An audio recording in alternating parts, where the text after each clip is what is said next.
waa mais père Suluxu yow fajar gi nga ñëw yee nit ñi naan dafa am loo bëgg a wax pour lan la. yéen waa Lago Comédie laay waxal yéen ay défiant ngeen. ya père noto boog bul wax loolu.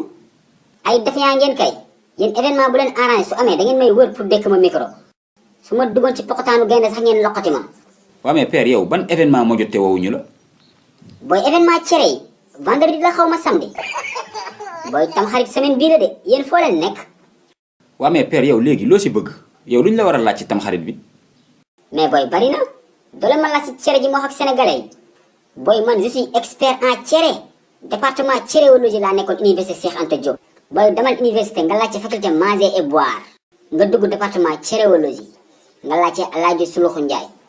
waa mais attends léegi père yow loo ñu mën a wax ci cere tam xarit bi.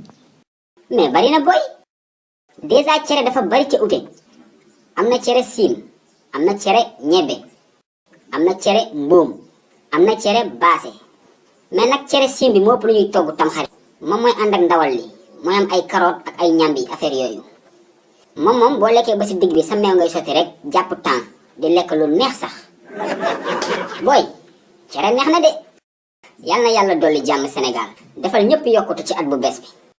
amiin waay père. waaw kay da ngay ni teel a reer nag cere kenn du ko lekk rek tëdd baaxut de da ngay ni fatt de.